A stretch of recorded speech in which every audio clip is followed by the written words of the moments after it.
दोस्तों नमस्कार। आपका अपना चैनल बाजार की बातें पर। दुनिया में जब भी वार की खबर आती है यानी कि युद्ध, तो सबसे पहले गिरता है भरोसा और उसके साथ साथ बाजार। दोनों का गिरावट एक साथ चलता है। भरोसा गिरता है, साथ में बाजार गिरता है।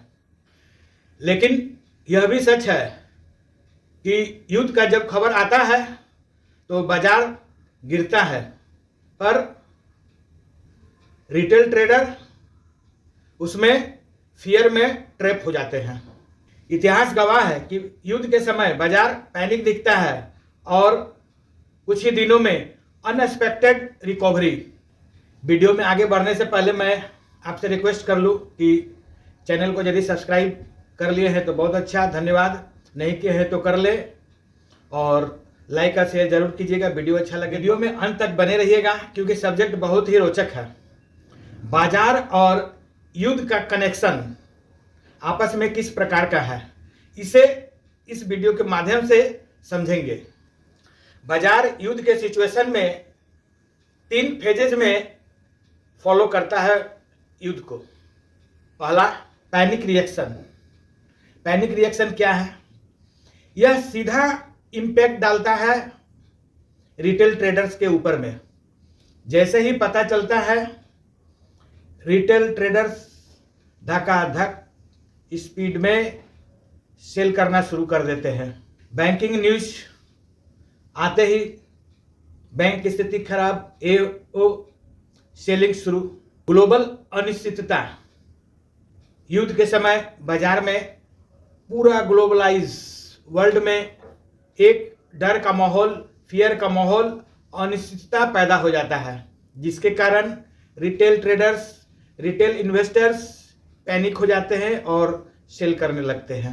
इससे यही समझ में आ रहा है कि बाजार युद्ध और बम से नहीं डर रहा है, बल्कि पैनिक कंडीशन रिटेल जो सेल कर रहे हैं उसके चलते गिर रहा है। इसके बाद इंस्टीट्यूशनल पोजीशनिंग। इंस्टीट्यूशनल पोजीशनिंग क्या है?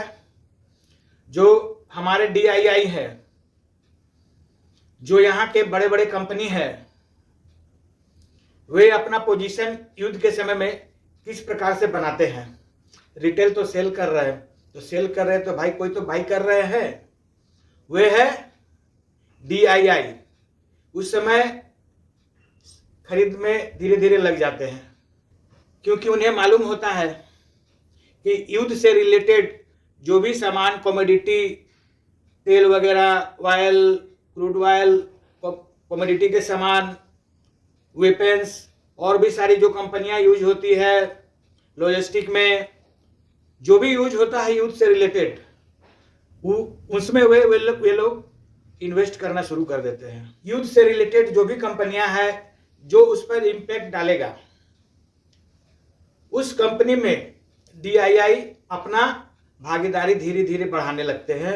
इस युद्ध के कंडीशन में जब रिटेल ट्रेडर पैनिक होते हैं, वे एक्यूमुलेशन बहुत साइलेंटली करते हैं, धीरे धीरे करते हैं।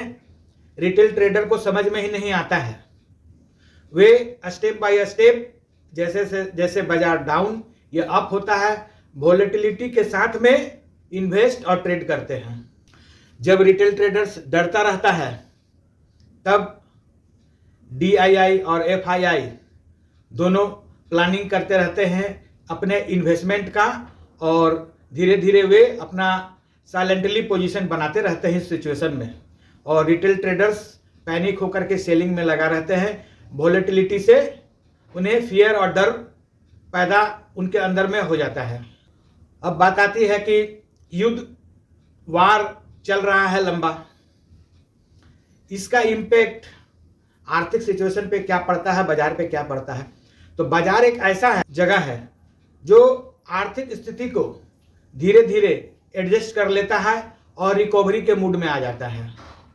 बाजार हर एक पैनिक सिचुएशन, हर एक आर्थिक मंदी और वार का कंडीशन हो या किसी भी अन्य प्रकार का प्रॉब्लम बाजार में कुछ भी आता है, बाजार धीरे धीरे एडजस्ट करने लगता है। इकोनॉमिक धीरे धीरे अपने आप में एडजस्टमेंट बाजार के साथ में कर लेता है। बाजार में इतनी फ्यूचर को देखने का ताकत होता है, शक्ति होता है कि वार के सिचुएशन में जो पैनिक है, जो सेलिंग चल रहा है, इस कंडीशन में बाजार फ्यूचर को देखने लगता है।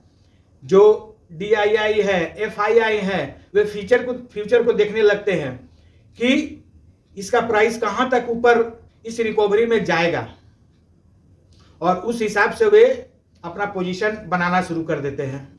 खास करके जब युद्ध लंबा चलने लगता है तो बाजार धीरे धीरे उसे एडजस्ट कर जाता है, प्राइस एडजस्ट होने लगता है, जो भी सिचुएशन रहता है एडजस्ट करके धीरे धीरे रिकवरी के मूड में आने लगता है। अच्छा, अब एक बात आती है कि वार के सिचुएशन में स्मार्ट ट्रेडर क्या करते हैं या स्मार्ट इन्वेस्टर है तो वे क्या करते हैं, इसे समझना बहुत ही जरूरी है। स्मार्ट ट्रेडर हो या इन्वेस्टर हो, वे सबसे पहले वार के सिचुएशन में न्यूज अवॉइड करते हैं। न्यूज पे अटकले पर ध्यान ना दे करके लेवल पर ध्यान देते हैं कि बाजार किस लेवल पर चल रहा है, किस लेवल पर ट्रेड कर रहा है। वे की ऑफ रेसिस्टेंट और सपोर्ट को फॉलो करके चलते हैं। अपने मनी के हिसाब से अपने पोजीशन साइज को मेंटेन करते हैं, और सबसे बड़ा तो वे इस बात का ख्याल रखते हैं कि कैश रिजर्व रखते हैं। इस सिचुएशन में बना लेते हैं कैश रिजर्व और धीरे धीरे करके उसे इन्वेस्टमेंट करते हैं। इन सभी बातों से ये समझ में आता है कि बाजार का सिचुएशन और वोलेटिलिटी रिस्क नहीं है, रिस्क है इसमें बिना स्ट्रेटेजी का ट्रेड करना और इन्वेस्ट करना। और अंत में इसको इस प्रकार समझे कि वार बाजार में एक हेडलाइन बन जाता है, बन करके रह जाता है। बाजार अपॉर्चुनिटी देता है और smart money, smart trader, smart investor बाजार में टिके रहते हैं और इन्वेस्ट धीरे धीरे करते रहते हैं वार और पैनिक सिचुएशन पे। तो ओवरऑल यही समझ में आ रहा है कि युद्ध जो है एक अपॉर्चुनिटी देता है स्मार्ट ट्रेडर, स्मार्ट इन्वेस्टर को, जिनके पास में स्मार्ट मनी है और वह स्मार्ट ट्रेडर है। बाजार पैनिक होता है नहीं, जो रिटेल ट्रेडर है वे पैनिक होता है, वे सेल करते हैं, और स्मार्ट ट्रेडर जो है, स्मार्ट इन्वेस्टर है, उस अपॉर्चुनिटी का तलाश में रहते हैं और उस सिचुएशन में बाय करके अपना पोजीशन होल्ड करते हैं और धीरे धीरे वे प्रॉफिट में आ जाते हैं। इसका एग्जाम्पल है, ज़्यादा नहीं, मात्र 5 से 6 साल पहले कोरोना का एक सिचुएशन आया था 2020 के मार्च मंथ में। भारी पैनिक सेलिंग, ऐसा था कि चारों तरफ मौत ही मौत दिख रहा था, फ्यूचर लोगों को समझ में नहीं आ रहा था, रिटेल ट्रेडर्स परेशान हो चुके थे, सेलिंग पे सेलिंग हो रहा था। और मुश्किल से 3, 4, 5 महीना बीतने के बाद ही स्मार्ट मनी जो उसमें अपना पोजीशन बनाए थे उसका इम्पैक्ट दिखने लगा, और 2-3 साल के अंदर में ही 2024 में बाजार इतना ज़्यादा रिकवरी हुआ कि आप और हम एक्सपेक्टेशन से सोच ही नहीं सकते हैं कि वहाँ तक हो सकता है। जब कोरोना काल में लगभग में 8000 से नीचे निफ्टी आ चुका था, और वही 3 साल के लगभग बीतने के बाद 4 साल में निफ्टी 26,277 का लगभग में हाई बना दिया।